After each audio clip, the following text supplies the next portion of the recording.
Hello everyone and welcome back to the Nanyang Championships here. We're in the European qualifier and we're still going to be trucking through the lower bracket as it's going to be Alliance going toe-to-toe against the Ninjas in Pajamas in what should be one hell of a best of one. This is Coddle Guy for Beyond the Summit. I'm not going to be alone. I'm joined remotely from my good buddy Winter. Winter, welcome back. And are you ready to cast Alliance versus NiP? Now, Alliance is a team you used to coach, right? Or just kind of help out a bit? Yes, I was coaching like 2 months for them. So, with your expert Alliance coach, you know, analysis and intel, now that we have the old Alliance squad back together, with the exception of my nuts getting involved now, it's going to be one of those games, Winter. I hope you're ready to cast a game of Alliance with me. Sorry, I can't help it. That's just going to be the first of many. Don't worry.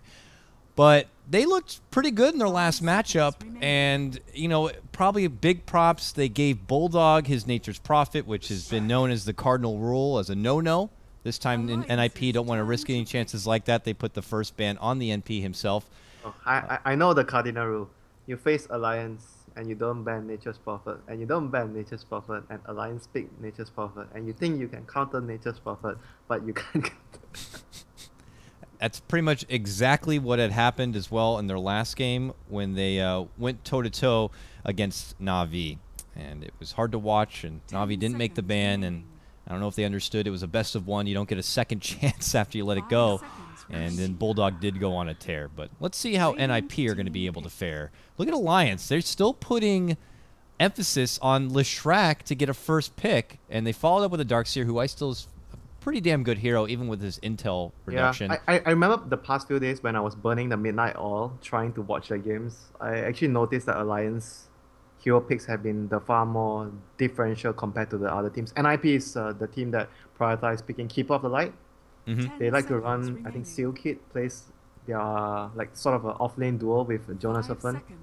Like Kotal plus Legion, I see them run that, and Kotal plus Clockwork. Those are the two, probably their favorites, I want to say. And they are not afraid to pick anti-mage this early on. And because of good reasons, they see Lesh and Darkseer, two of the biggest mana voids targets that you can actually dream of as anti-mage. Now, I got to be curious because, well, I am the Coddle Guy after all. Why is it NiP favor going for Coddle? Is it because it suits the play style that they typically like, which is something like this, where you have an AM who's pushing for the late game and you need someone who can kind of stall things out and relieve pressure a bit and can kind of be the taxi service to get the core farmer to the farm? Because Coddle, though on paper it looks like he got a buff with the cooldown reduction, but I have to say I played it firsthand, and being able to clear out those waves, especially with the siege units and catapults, is now very difficult. You cannot blast them down whatsoever, and you're stuck just auto-attacking. It feels like a nerf though in some ways, because and there's also one important thing, because when say the opponent is pushing with a siege creep, you used to be able to blast it off and the backdoor regen kicks in after that. But right now you can't do that because there's still a siege creep. So I feel it's a very big nerf towards Kotal in general. I agree. Even though he did get a buff with the chakra, I feel the buff is just very minor though. I don't feel it changes too much. It just is like, it's like Ice Frog saying, hey, I added this new mechanic to his chakra magic last patch and you guys didn't really do much with it, so I'm going to add an extra second off and see if anyone starts to really have some fun. Because you can double blinks, techies could do double mines now. If you put Coddle with a CK, you know, you got double stun, rift. It's nice. Double bolt on Zeus, maybe one of the biggest bursts you can actually get from the chakra.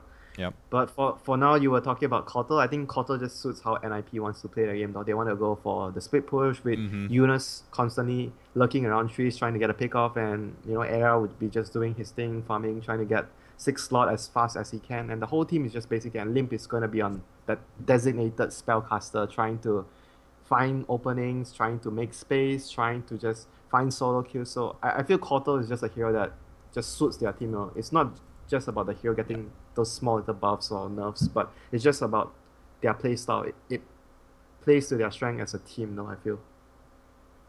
And they get the AM, which you would think, and this is like the opposite almost of what we were just saying with Coddle. You would think he just got nerfed based on the changes that were given to AM himself, but I feel like he's also almost been somewhat buffed overall. This might be my opinion, but his items have been increased quite a bit. Manta's better, Heart's better, True. Moonshard's cheaper.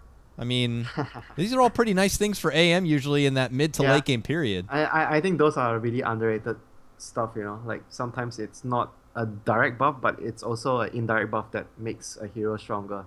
Yeah. And part 10 of the seconds remaining. resurgence of all the late game hard hitters is also because of Moonshot as well, because you're able to build one more extra item on Alliances the turn course, to you know, like pick. anti-mage. And there we go, the Keeper of the Light. Wonderful. Wonderful. I like that. I like that impression. I'll give you 10 out of 10 of that. 10 out of 10. I'll take it. Yeah, it's interesting. I mean, don't get me wrong. I'm happy to see people give the hero So- some love. Yep. So But they're probably going to go for either the Clock with the Cotter or the Legion Commander. I actually personally would favor the Clockwork because it 10 actually works seconds better against the remaining. Lash. You Mhm. can actually zone him out, and Get a because blade mail. you're 5 yeah seconds because you're remaining. laning with a Cotter, you're probably have a very good chance of getting a good start, so you can actually get an early blade mail. Reserve So time. in that regard alone, I would feel like Clockwork will actually work better than the Legion or the Axe that NiP likes to pick for Eunice. is that what they typically do with the Coddle? I know you were going how it suits their playstyle, but they like to run it in the off lane, like in Yeah, an aggro setup. I love it that way. I think it could be very frustrating for the opposing Yeah, and core. it forces you to be unable to pick a carry that doesn't do much in the lane, though. Because Yeah. you get harassed so much, you sort of have to pick a carry that is able to self-sustain. If you pick a hero like Spectre, since Spectre 10 got buffed this patch, seconds Oh, he's pretty yes. strong. But Spectre against the Cotter lineup, that is like a true nightmare. They're actually going to go for Radiant PA, team which is pick. somewhat of a better hero to kill Keeper because you can close the distance when he's charging Illuminate from a far range. When you're in the laning phase, you can keep spamming daggers to him. So they have two distance closer with the Tusk and the PA. So they have very good tools at dealing with the Cotter already, I feel, into maybe the early game or towards the mid game when Cotter is trying to defend his tower to buy time for his team. Tusk is one of the few heroes 10 with PA seconds that can remaining. actually just go from the side or just find the Keeper of the Light lurking in the 5 trees. seconds remaining. I want to say, because you said it briefly, something like a Spectre, and I love time. the Spectre as an option. Before we move forward with this PA and potentially what NIP to get, I figured Spectre was going to be the new hot commodity. It was something teams were Yeah, starting to pick up, and she was buffed, and her items were all buffed, Radiance I included. think overall she got the buff was like she can farm faster in the jungle because of Desolate working on the Mhm. creeps, and not to mention the dispersion buff as well. It Mhm. means that you can actually reflect physical damage. In the past, when the opponent gets BKB, you don't do any damage to them. But right now, if you reflect physical damage, you're actually damaging them regardless of them having BKB or not. So it's an interesting change. Yeah. Plus, her Radiance is buffed, her Heart is buffed, her Manta is buffed. It just feels like something that's going to eventually be but the attention. Her early laning phase is not buff. That is always her biggest problem as a Yeah. hero. That's true. That's true. So But let's see what NiP goes for Eunice here. I kind of expect them to pick his hero first, probably, because it still allows that if they pick the offlaner here right now, you're not sure whether the Lina is a core position or a support. They can still rotate around. If they Mhm. pick another support here, it would actually mean the Lina's mid for sure. So if they pick offlaner, it means their draft is more flexible right now. absolutely. More in the dark and could put Alliance in a bit of a pickle for their final pick. So I like that. So offline. Made a call out for Clockwork before. Other prominent options. Do they have to consider... I love the Clockwork because you can get that rush to the Blade Mail, which could be a problem for Lesh. 10 seconds remaining. Earthshaker. Okay, Oh, so it'll another be hero the- that could be support or Alliances offline. turn to ban. We forgot about. I think it's definitely offlane. This is. I forgot about this hero. So I mentioned Axe, Legion, and Clock, but there's also Shaker, which I recently saw them pick this hero a few times with Cotter specifically. So the lane is going to be tough for PA, 10 right? seconds Oh, yeah. remaining. PA is going to get. I feel like the PA needs a dazzle on their lineup or something to keep 5 him seconds sustained in the remaining. lane. Otherwise, he's going to take Fissure, Illuminate, and like I'm done. I'm leaving the lane for a gank or something like that might happen. Radiant But then team again, ban. like you mentioned, there's still a possibility that the Earthshaker might still be a support. But I just feel like the higher chance is Earthshaker off lane with Kotal, and then Lina would be mid, and they would be picking another support to pair with the anti-mage here. Dazzle would be actually nice for either side. No? Alliances I turn think to Dazzle is good with the PA. Oh, they just go for the counter. This was what happened yesterday. Yeah. I think it was yesterday, right? Against Yep. what was the team they played against that picked Night Stalker? I can't remember, but they Was it the remember the Navi first- Alliance game? No. Oh no, it was the NiP Vega yeah, match. I think it was the first game, and then the second game when they picked Kotal, they banned the Night Stalker. So Yeah. it was It really is a pain in the butt. So You're Coddle, you some- get your Ags, and it's usually on par with when the Night Stalker will either already have his Ags or just about getting his. I mean, if you're a Coddle, about 25 minutes, usually for me and from what I've seen, is like you typically can manage to throw together the Ags, but how useful can it be if Night Stalker gets up to an Ags, and then even at level 16, you're talking about like 75-80% of the time the game's in the dark. Now, Keeper is still gets a lot from an Ags just on its Yeah. own, but you don't get that sweet vision, which helps, and you have a gem, and you don't get that huge heal, which is pretty much like a continuous mech. With that The- reduced cooldown, you get back-to-back blasts. It's very nice. The good news is Kotal is going to be able to farm the axe usually faster than the Night Stalker axe, so that's the good news for Keeper of the Light. But so NiP is going to finish their lineup with another spell burst, so they have Lina and Lion. They want to have a lot of burst to actually deal with the Lash. I think sometimes people talk about one of the weaknesses of Lash is you want to have a lot of burst damage against the hero before she gets a BKB or bigger items, because in general when you look at all the players that like to run Lash a lot, like Sumia or even RTZ, they don't really like to get BKB. So in this sort of lineup and situation, I think it definitely forces the Lash to get a BKB, especially against the anti-mage. Well, did your cereal get flattened again? No, I am fine, my Oh, friend. good for you. Me, not so lucky. I'm actually Cereal gonna flattened. I'm actually gonna tell you something interesting that's happening. Lash is a support, RK is playing it. He currently teleported to the lane to place a ward, and S4 is You're actually lying. playing Night Stalker mid lane. Wait, what? You got to be joking. I will need to see this for myself, and so will the stream, because that seems pretty crazy. So either you're lying or they really needed to flip the script right there at the end. Would it have been necessary? I got to see this for myself. Let's go. I'm in the game. That is Ake on Leshreck, sure enough. Okay.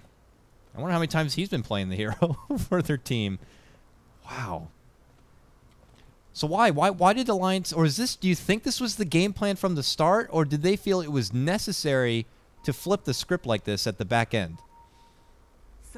I think going Night Stalker as a core this game would allow the Night Stalker to be much more of a threat towards anti-mage though. I think anti-mage and like Kotal are very weak against Night Stalker if the Night Stalker is very high level, because the silence would be very potent against those heroes. And the other tool they have is the Iron Shell, so the Iron Shell would allow the Night Stalker when it comes to nighttime to be super aggressive, so that might be the reason why they want to actually run it this way. Oh, here comes the Illuminate, probably on 4 heroes. Woo! Almost 2 of them. A beautiful block comes out, but that leads to a 3-man stun from Hanskin. He has nowhere to go. Those ice shards, even at level 1, just seem to last forever. And it is going to allow Alliance to secure the first blood. They strike first and taking down the little support. Well played, Ice Shots, and Alliance is looking to actually have an aggressive setup to pressure the AM. I actually sort of like that. I think against AM you always want to pressure, and they have Darkseer versus Shaker, which is also a favorable matchup for Darkseer. So all in all, I think the lanes look really good for Alliance. They swap the heroes around and the lanes around appropriately. And is it on NiP to respond? Is it worth their effort to rotate the lanes on their side, just so that this AM could secure a bit of extra farm and space for himself? I don't think they can do too much though. If you put Kotal top with Shaker, it doesn't do, like Darkseer doesn't care, right? Double Iron Shaft the wave, push it up, then farm the jungle. Yeah. He rings repeat, so he keeps doing that. And right now, NiP have a Lion support as well, so their lane is actually pretty vulnerable towards the gang. Like what Alliance is looking to get right now is immediately securing level 2 on Tusk. Then with the level 2 with the Snowball, they can easily get kills on the Lion and the Kotal. So we imagine here as Era is going to get harassed quite a bit. The stun dagger will be pushed back. This puts NiP in a bit of an awkward spot for the bottom and that top lane where Bulldog shouldn't have too much problem just easily farming on this Darkseer. But what about the mid lane matchup? This Lina against definitely- Night Stalker. Yeah, we don't see this very often. Definitely Lina favored. I don't think as a Night Stalker there's much you can do. It's just that you can't do much about it. You're a melee hero, and Lina is just having absurd range and a lot of harass potential with the Fiery Soul. So if you are breaking even as Night Stalker, I say you're happy about it. S4's a 1v1 champion, though, Winter. Maybe his mid lane prowess will be enough on this Night Stalker to at least match Maybe. up this Lina on par. You never Maybe know. he can actually try and go for a kill when it reaches the first night, but before that, I really don't see anything happening unless this Tusk is able to actually... He's still level 1 though, so I'm pretty worried about the Tusk roaming too early. I always wanted to see... When I see Tusk, I always favor the Tusk roaming when he has level 2.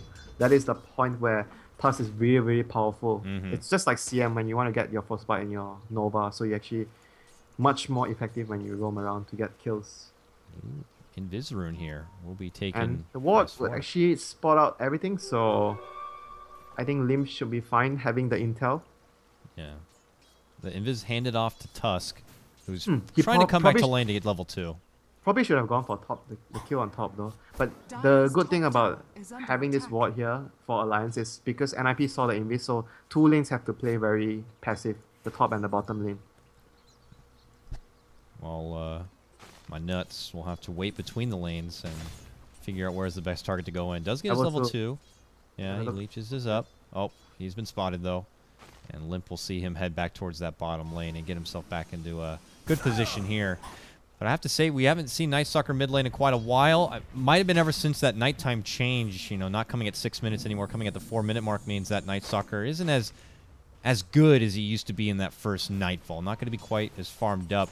But is it still pressure for S4 to do something at 4 minutes when that first Nightfall comes in? If he can't get an opportunity, let's say on Limp, does he take that Night and go elsewhere? I think you want to look to go for the bottom lane though, as much as possible. I think for him to be able to kill Lim, it will either need him to make a really good play or just one of the supports. I think the Tusk especially to help him get the kill on the Lina. It's a fairly easy kill with the Night Stalker on the Lina if they can actually rotate the Tusk successfully. Stun onto Era. Shard follow-up. And that's Era's really happy to bad, though. trade blows here with my nuts. My I nuts think will get- Minot shouldn't have really ran up and got burned though, so now he doesn't have enough mana for 2 Yeah. spells. And Coddle is not on his team. Nope. You'd think so. Alliance, Ake, Coddle used to be his Wow, bread and S4 butter. diving, he's really diving. Lim doesn't have boots and S4 has boots, this is kill. That's the first Nightfall, and that's going to be his first kill. Turns out to be a Oh. success. The Lina doesn't have boots? Wow. He actually has less CS than the Night Stalker.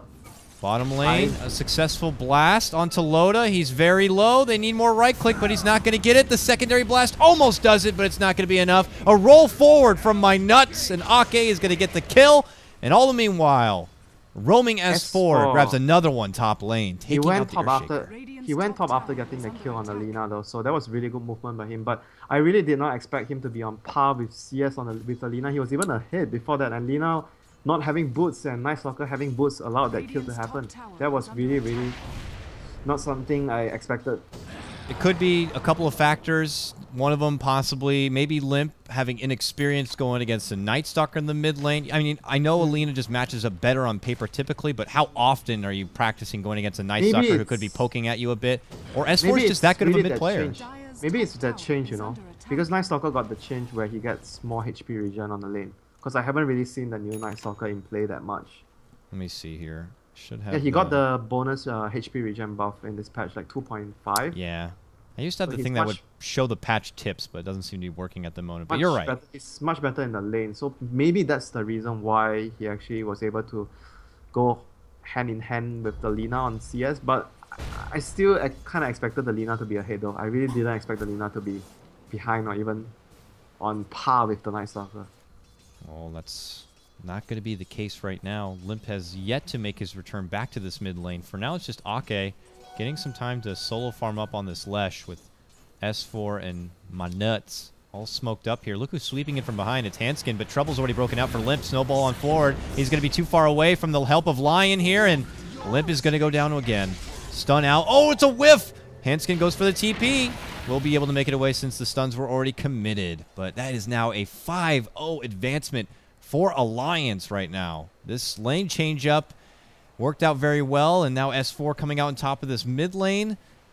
Now Oh, even Jonas is dead. Jonas is in trouble now, just from top to bottom. Alliance all over the place here.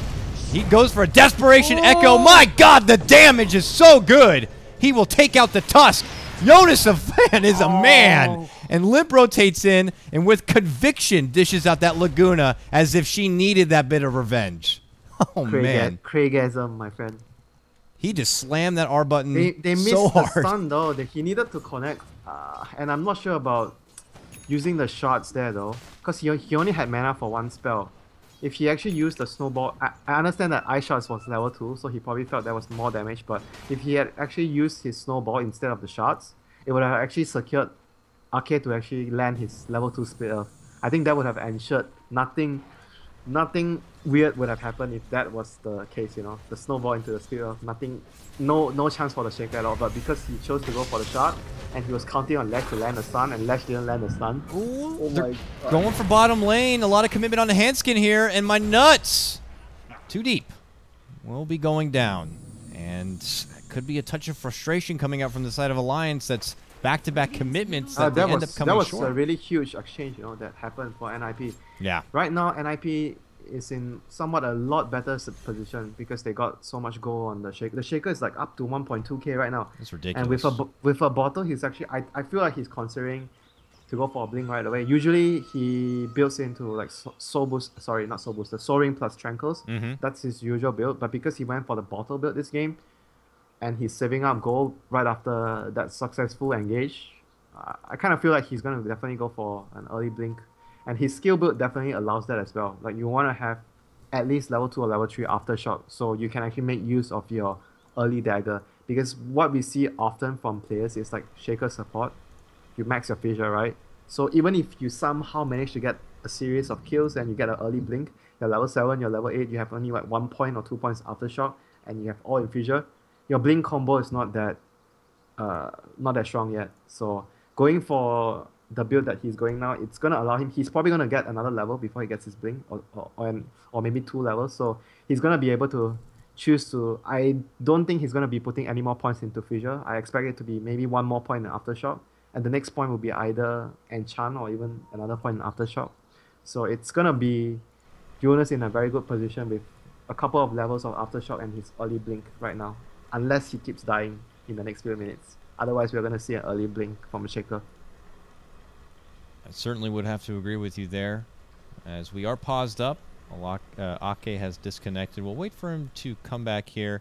And for a side note, anyone saying that the in-game audio is not working, I assure you from my end, it is on and operational. You can see my open mic dancing about there, and then, of course, with the speech bubble on the screen. I'm doing everything I can, so chalk it up to Reborn. It probably happened because you disconnected just now, I think.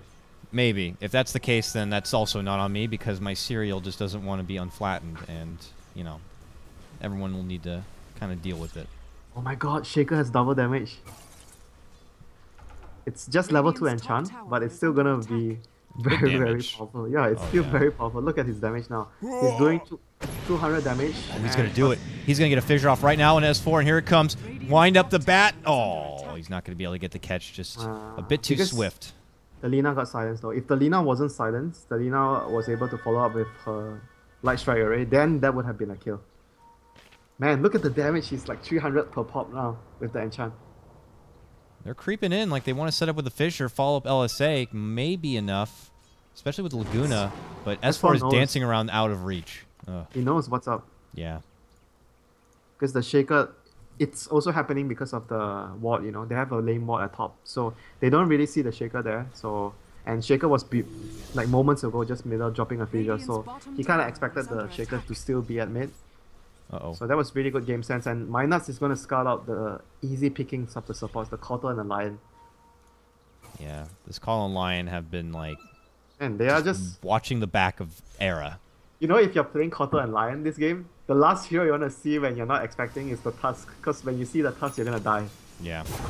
Oh, Blast will here. be a bit up and above, but they're still looking for Bulldog here. They got the follow-up stun. The Dong guy trying to run away here. Even try to run through that. Oh, yeah, he's not. They're going to go ahead and turn the corner. Here comes my nuts. Oh, he's still not dead. There's still Mana Void. Oh, they turn around Mana Void. Bulldog's still fine. He's making him work for it. The Blast will come through, though, and get the finishing blow from Seal Kid. A follow-up takedown. Era will grab that one. And NiP string together another couple of kills. This puts the game back even, 5-5. And that duo is back at top lane, Winter, with the Laguna ready to go. They're hoping Loda gets a bit careless here, and They they have a can catch lane him mod out. just now though. They have a lane mod, that's all. Yeah, it was devoted by NiP, but Loda knows what's going on. But there was a important Illuminate to get off there in the last engage where it allowed Era to actually get the kill. I mean, get the kill on the Darkseer without dying. So, well played by Sealkid. Definitely a player that understands Kotal a lot. He chose to actually not chase there in that situation, and he charged his Illuminate in like behind the trees though. So the opponent didn't expect that to happen. So well played. And he'll be able to farm up on the side. He's got 1,300 gold. We'll see if he puts more value in getting some support trinkets, which for now has a warden setup. Oh, yeah. I was like, maybe he can get the value point booster early. No, he gets a decorative set of his Tranquils first and foremost, and then just some wards. Midas on the Night Stalker, meanwhile. Huh. That is one hell of a farm on the Night Stalker. Top of the net worth, 5,000 gold. All the kills. His rotations was really successful. And the other thing I wanted to talk about is the build that Era actually go for this game. He's actually choosing to max his spell shield.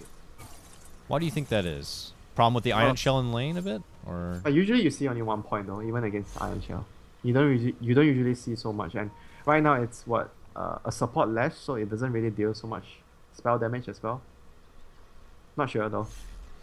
I always feel like stats is actually very valuable for AM early game. Dire's middle tower is under attack. oh, they save Era. Pull him away from what could have been a sticky situation. No, you saved Era. You're right. I saved Era, but it was all from the power of Sealkid. I allowed it though, so get Era away to safety. I'm a nice guy like that.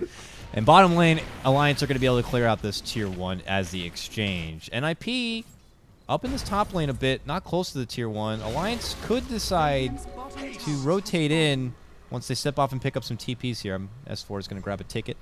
And they could rotate up for a possible defense. In the meantime, though, NiP don't seem to be doing a lot. It doesn't look like they're going to commit in for the tower and just kind of take their action elsewhere. They, however, have managed to actually place deep ward. I believe it's approved by you because the Kotal actually placed that ward. It's going to give them very valuable information once more. Information is the name of the game. Of course. Era's in trouble, but he seems to be fine though with 3 points in the spell shield. He barely took any damage there from all the nukes. Middle tower is under attack. And because of that, he'll just gladly be able to stay in here. Sealkid makes his return. We'll be by his side. And Era will just continue to farm up. How are we going to match up the core potential farming here? I haven't really been able to look at Loda a whole lot this game, Winter. And, you know, he's 0-0-2. He's got drums. Still his poor man's shield. Some of the basics here. Is he matching up to snuff with Era? I feel like Era has been able to get involved in a lot more kills. And Loda, he might just die. So this will answer my question. Looks like he might be a bit behind. Oh! Even an Echo Slam. Just kill secured. Handskin. TP. Oh, one more right click. That Ion Shell coming into some serious play was not going to allow him to make it out. Well, he actually chose to max his fissure though, so I kind of didn't expect that. And go back for Arcane Boots. He's going to get chased down here. Ake is coming in from the side. That should be an easy kill for Alliance this time around. Ake turns the corner, sets up the assist. Wonderfully done. And S4 will be able to grab that kill and grab the tower. Lots of gold now coming the way of the Night Stalker. Mid lane Night Stalker, is the build-up somewhat similar here, Winter? Do you still go for an Ags or do you go more fighter? I actually feel it might actually be a good idea to either get a BKB or get a Armlet though. I feel like S4 is one of the few Night Stalker players that likes to go Armlet though. I know in the past, even when I was at their training house, he likes to build Armlet on Night Stalker. You know, it's one of his favorite items on Night Stalker. But like you mentioned, the staple builds will be obviously be building the Aghanim's. Ooh, they go for Era, and they get a two-man stun. Handskin lines it up beautifully, and my nuts. Gonna get Lagoona'd. Monster, I almost called him Monster Loda. Monster Loda is gonna be able to blink strike to Bulldog and get it away from that fissure trap. Now they look for Sealkid, the weak Coddle. Limp goes in. Beautiful vacuum from Bulldog. Will pull him towards the wall and cancel the TP, and it secures a double kill for S4, this Night Stalker. Regular little stat right here. Night Stalker plus Darkseer is so strong right now at this stage of the game. I'm not sure if Loda is going to finish more items that will allow him to fight. Yeah, I was expecting a Blitz. He's going to build a Blitz. It's going to make the Night Stalker, PA, Darkseer trio. This trio will be very strong. Iron Shell on the PA and the Night Stalker with Blitz, Lifesteal, and a ton of armor. Man, that is going to be really hard to stop. And once they get their BKBs, and it's going to nullify a lot of the spell damage that NiP has. So BKB is going to be the timing where Alliance are going to look forward to take more fights later into the game. And Do you think, though, that NiP should be able to respond to that? Let's say if Jonas is able to throw together his Blink Dagger, which is coming very soon, Winter. He's got about nearly 2k gold. Is that enough gunpowder for NiP to be able to kind of deal with this prime period of Alliance? they have the Night Stalker though. If Night Stalker chooses to go for Axe right now, Axe is very good at countering heroes Yeah. like positioner heroes like Shaker or Sand King. So it really depends on what the Night Stalker chooses to go for. I think BKB, Axe, and Armlet could be good choices here for S4. He's saving up gold though, and he might actually want to build the BKB though. I'm not sure though, because BKB has so much value in this game. There's so much spell burst from NiP. Ooh, he'll snag up that 16-minute rune, Okay, which this wasn't is- invis. This is safe zone for NiP right now, daytime. And it's gonna be some time where they can actually look to farm up their cores, especially the use. Lina is going to be looking to complete the use. She's really poor this game round. Lim is just not having a good game. Yeah, the Yules is just taking a bit too long for a mid lane Lina. Getting onto that 17-minute mark. They are just not matching their quota that they would like to be at. He's saving 3.8k gold though. I think it's gonna be BKB. S4, on S4 I mean. Yep, he's buying it all up now. Oh, Agnems. No, he's got the 3 components for the Ags. Okay, so he waited really long to... Because usually if you're building an Aghanims, I think he was still thinking about it. If you really wanted to build Aghanims from the start, you would have at least a point booster in your inventory. Because it doesn't make sense that if you just decided you want... if you decided to build an Aghanims from the start, it's just weird not to have the point booster from the get-go, you know. I think he just sort of decided at the end he wanted Aghanims more. And the Agnems on this Night Stalker is really good. Still just at level it's- 2, but I mean, you're It's going talking to be a sad day for your Disciple. immediate nighttime and Limp is dead. Before even nighttime can fully settle in, Limp is gone. And now it's just Jonas and Seal Kid. Where the hell did Arlena go? And they have to just get the hell back and away. This nighttime, though, restricts the vision so much. You look They at their can- vision now, they can't see anything. Even their They little can go for aggro ward. Roche. They can go for Roche with the Blats on the PA if they Mhm. chooses to go for right now. I think they have definitely enough tools to make sure that the Roche is actually very safe. He's gonna complete his Aghanim now, so if they want to go for Roche, it's a good time as well. Let's see what they do. They're gonna make sure the lanes are pushed up first. Are they placing some deep wards? Let's see. Okay, he has some wards here. I mean, if they really wanted to take it safe for this Roche, they could, yeah, push out the top lane a bit and then draw the attention away from NiP up there. But Yeah, because I feel like the longer they wait, it's gonna be more difficult because AM and Kotter will be like making sure you have to defend. It's just the nature of the lineup, right? They're gonna be split pushing and forcing. Like heroes like Night Stalker don't really push your lane fast, so they need to seize their window of opportunity when they get it. you know what would be hilarious this game is if somehow Seal Kid blinding lights Ake on top of the Roche cliff.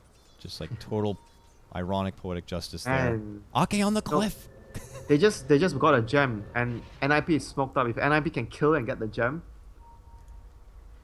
that would be huge for them. See, they're gonna give the gem on to the Night Stalker. Radiant's bottom tower is under And attack. he has ultimate in 20 seconds. Nighttime is coming in 4 hours. I mean game time, not real life time. Radiant's bottom Oh, tower they is go under in. attack. I never thought of it like hours in the game. I mean it's 2 p.m. game time just now.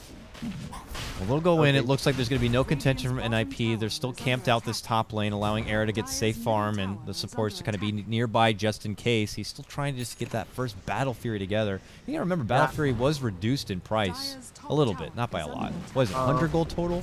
50 gold total? Because of the perseverance. Yeah. Alright.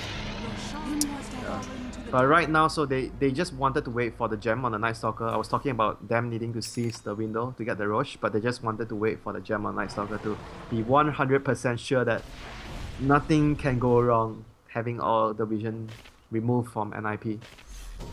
And they've So already this is going to be a tough day for your Seal Kid. coddled. Yeah. He's going to have to just be ready for the high ground defense. He's going to have to... That's, You know, that's if- what I'm saying, though. You can't blast out these If siege only units. If only they allowed like Kotal against Night Stalker to have some sort of mini mechanic where as Kotal you have that extra, when you get Aghanim's you have that extra ability to force daytime. Yeah. I would love to see it in the middle of a fight. It's like nighttime, daytime. Or whoever just dishes it out first. And then one of them goes for a fresher. Just to have that then- one up. And then you pick Luna, then you have another 10 seconds of nighttime. Yeah. You have a team with like a Luna and a Slark and a Marana and the Night Stalker all together. They're charging in. They're charging in. My nuts is coming from the side. They might be able to catch one hero. Oh. No, they lost vision. Yeah. Help with a little bit of fissure to create the space, and they swarmed in. Not going to find anything but a sweet double stack here that they'll take for themselves. And, I mean, they've been getting so much done even outside Loda. You can't help but feel like Loda is just an insurance policy at this point for Alliance. And they're just in such a commanding position that's NiP stalling out, looking for the little bits of scraps of farm that they can get on the side to just prep and prepare for the eventual aggression that's going to come their way from Alliance towards their base.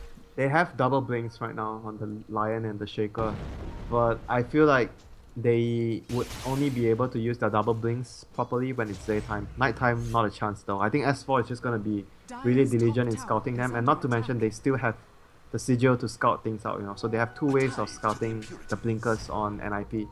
So they need to be very careful of their positioning, and Smoke, Shadow Blade, items like this are going to be their best friend in this game. Here they go, smoking up. Oh no, the gem! This is the biggest kill they can get. Let's Big see if plays. they can do it. Oh dear, he knows. He knows. What? What?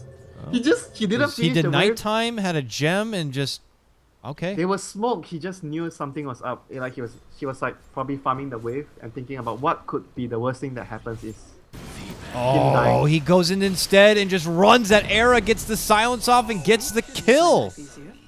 Oh, you know, he just I'm walks pretty up. sure he's like thinking about when he's farming the creep, what could be the most possible nightmare situation that happens is for his team to lose the gem right now. So he TPs away and gets the AM kill, and Bulldog's gonna stop some TPs here. Vacuum. Oh, it's too late. No. Almost. Was he trying to get both of them and just came a bit too late?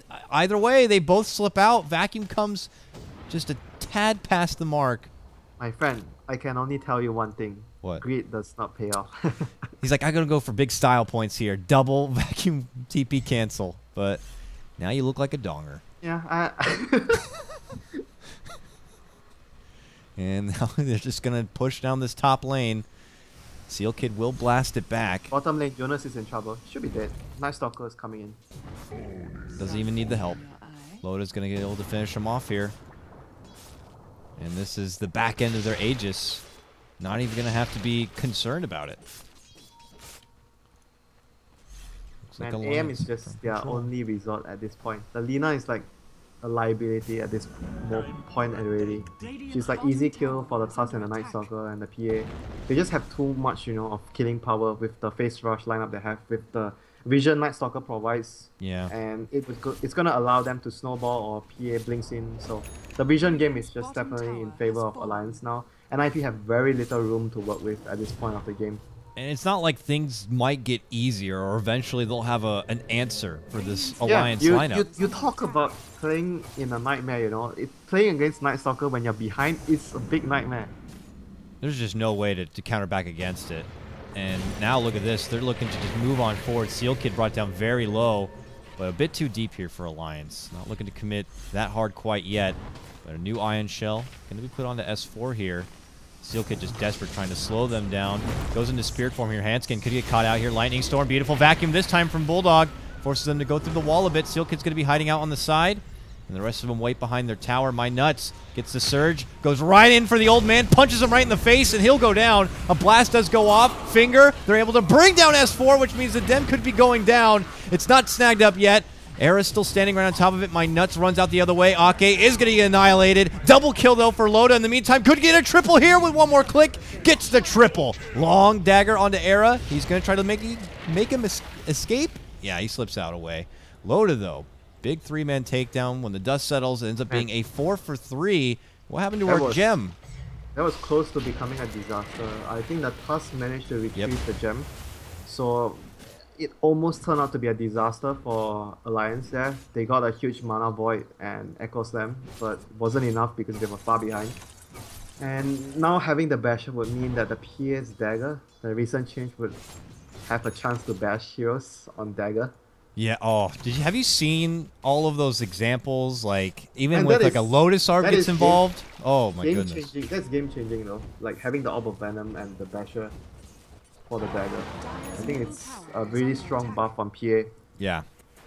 I mean, Basher is just a common grab. Even for some PAs who manage to get a lot of early farm, the Battle Fury is potentially an option. And I don't know if you've seen it. The cleave comes out from herself after the dagger flies out there somewhere. It's very Okay, silly.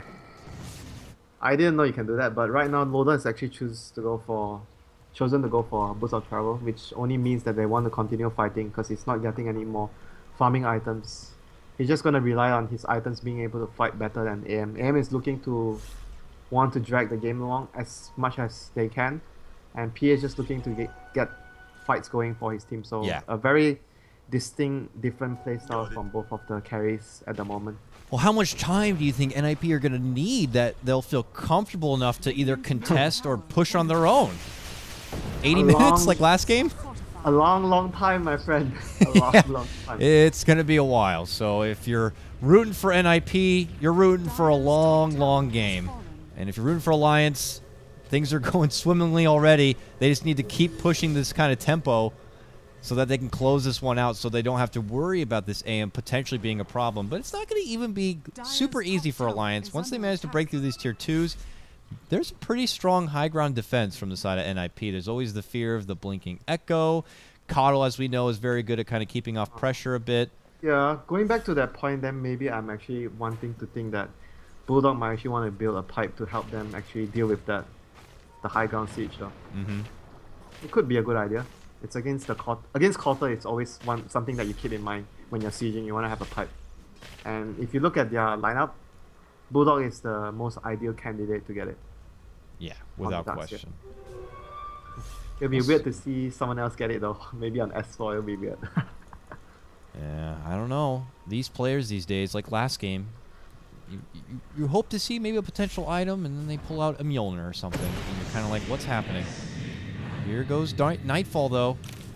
Alliance, not going to get the grab on anyone. NIPC Knight, and they're like, we're out of here. I don't like that. It's like nightmare mode turn on, and everyone just backed off. Time to farm somewhere else. It's so difficult to play though when you're behind against Night Stalker. I can't stress this enough, especially a core Night Stalker. Oh, I know. like, I played it's Coddle so- plenty.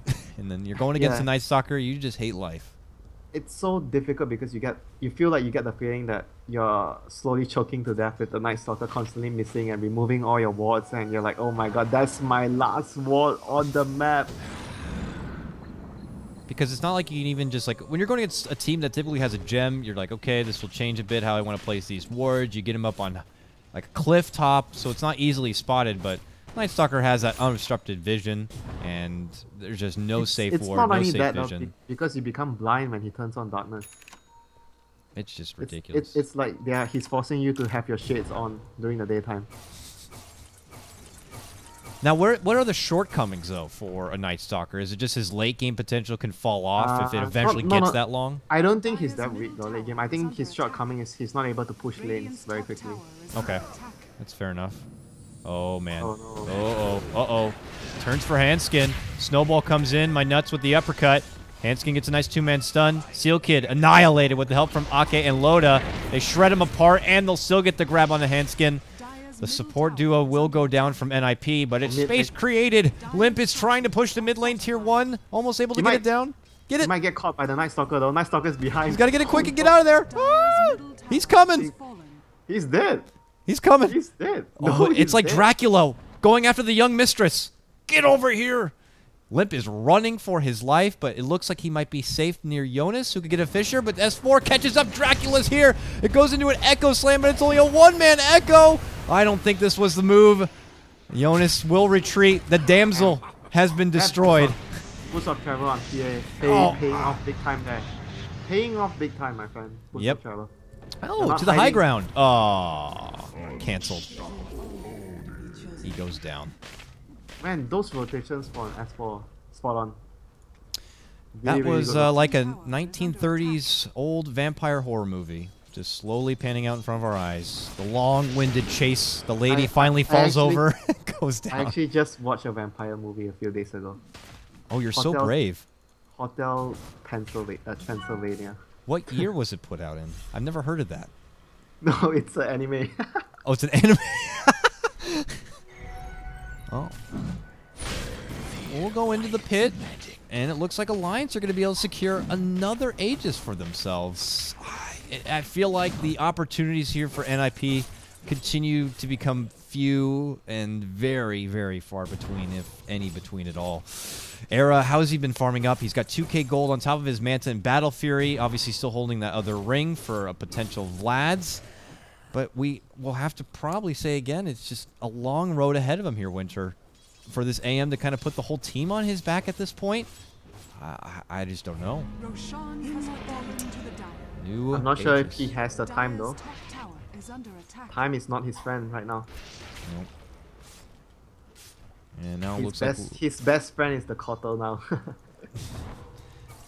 And his best friend is 1, 3, and 5 and hasn't really been able to do He's gonna much die. this His game. best friend is gonna die soon if Night Stalker scouts him out. Oh no! Is that Dracula? My old friend, no! Oh, he's got to get silenced up, and I can't do anything. My hip is broken. Oh, well, they get a nice Fisher off. And look at that. The power of the 3 is going to be enough to scare away S4. The old man lives on, and we'll be able to get away. But that's just like... That guy gets... Okay, look at this. Lead in from Handskin. It's actually NiP who we're going to go in the offensive here. Lead up Echo. Good damage, but S4 shrugs it off. Pops a BKB. We'll dance around the outskirts here. Yules from Jonas. He falls back down. Fissure on the Loda. That will actually pop the Aegis here. And my nuts will roll on forward. They're going to get the kill onto your Earthshaker. Era on the side, though. Gets the finish on the Ake. Now he's the target. What a bash! Loda gets the assistance, and they will get the grab onto Era. Old man, not going to be so lucky this time, gets a blinding light off, but eventually the damage will come and he will get dropped. Handskin's going to actually be the first. There you go, old man. He's out. It's a 5-man wipe on the side of NiP, and Alliance now in a very, very commanding position. Soon to charge down this top lane. Oh, what is there left for NiP to do? Alliance have pretty much just taken over. NiP ran out of time. Yeah.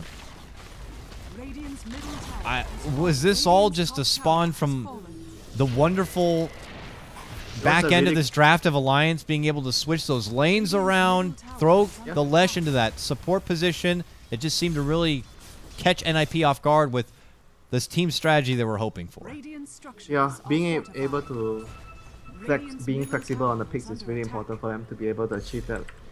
So it's also because of AM, you know, a lot of teams that pick AM don't get punished, and Alliance chose to go for a really good approach this game, pressuring the AM from the start and getting favorable lanes. So even though Night Stalker versus Lina was not a favorable lane, but he made it favorable as well. So essentially they won all 3 lanes in the laning phase. Yep. And even doing some warding job for his supports though. This Night Stalker is gonna be loved by the supports.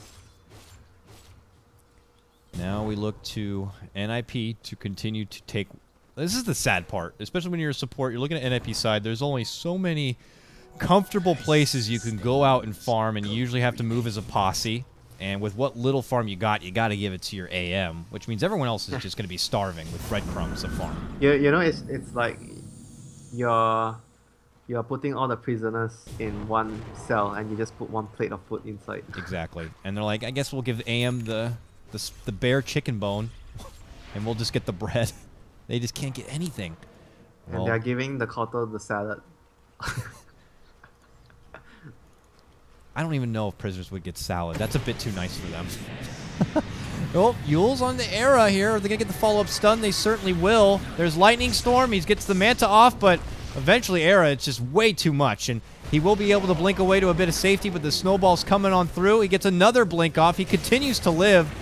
Handskin actually the first target. They get Seal Kid as a follow-up. Jonas then thereafter. Then it's going to be Limp. Bop, bop, bop, bop, bop. All 4 go down one by one. Era actually somehow as the lone survivor.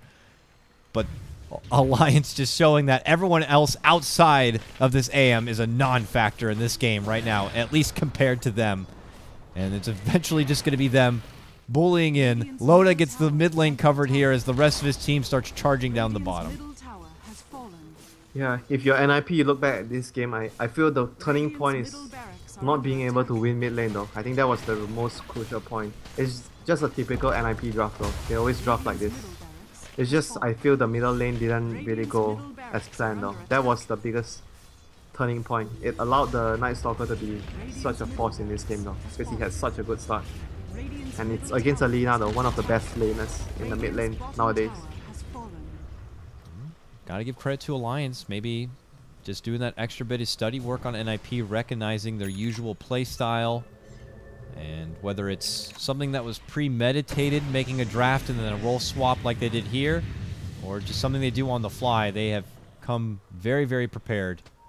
And for NiP, they're now just kind of looking at potentially their Nanyang life expiring before their eyes, unless Era can still continue to get that time to farm up. But as we said already a lot, time is just not on his side.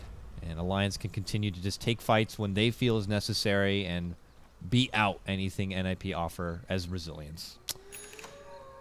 AC now even complete on my nuts. Wow, the support pass has an AC. Mm-hmm. At that same moment, Basher. Man, how he has so much net worth? He's like, what, almost 10,000 gold. And he doesn't even have that many kills. Only 11 2. assists. Help a little bit, but yeah, I guess just the Roche kills, a couple of towers. And being around the fights when it happened and surviving the fights Yeah. will give you a lot of gold. And because of that, and many takedowns on Era, who's the top net worth for NiP, he's been able to get some serious utility here. And that makes things even worse for NiP. And S4 sporting a Basher now. His right click starting to get a bit ridiculous. Era's going to be able to slip away in this top lane. He'll go back to base. And for the rest of his team, they're hanging out in this powwow bottom. They're going to smoke up and go on the move here. What's the objective winner for NiP at this point? Dire's bottom tower is Smoke and under move? attack. They're hoping for a pick or something. The same objective as what the whole game. Buy time. You smoke whatever they are doing right now is in hopes of getting a kill and buying time. Can they get the kill, though? Uh-oh. I don't think so. S4 scouts the intruders, pops his BKB, annihilates Seal Kid. Hanskin's able to make it in, gets the finger off onto my nuts, but Hanskin going to be punished soon.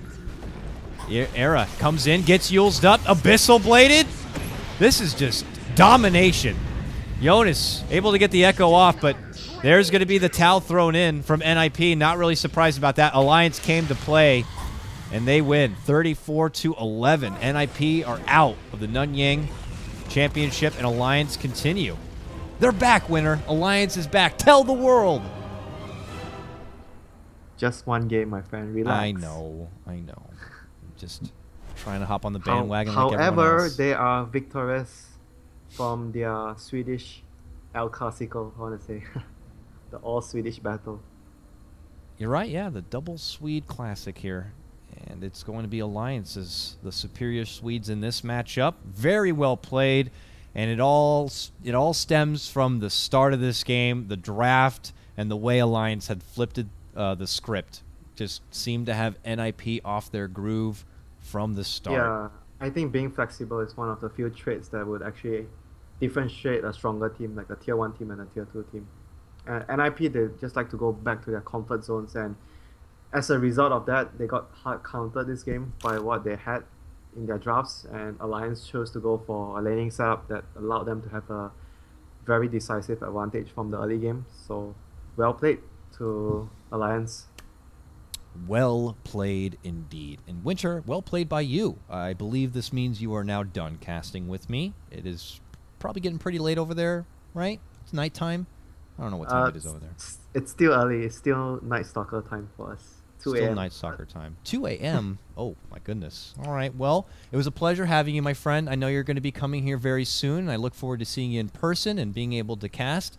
But we'll bid you adieu. And with that, we're going to be taking a small break. We still got one more series for you, though. It's going to be a best of 3 in the winner bracket final of the Nanyang Championship EU qualifier. It's Monkey Business going toe-to-toe against the 5 Jungs. And I did get the research done. I believe it's Jungs. I hope I say that right. Winter, before we let you go, what do you think? Are you going to be watching that match? Who do you think comes out on top in that one? I actually want your opinion before we get you out of here.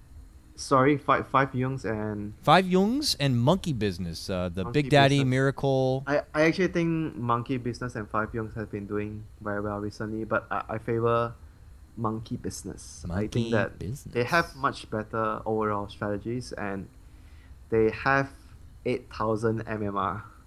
Oh, you're right. Will the 8,000 MMR be good enough to take out the 5Youngs? We'll see. Coming up soon, it's going to be myself and Gods bringing you the coverage. We'll see you soon, folks. Take care, and we'll be back for more Dota action.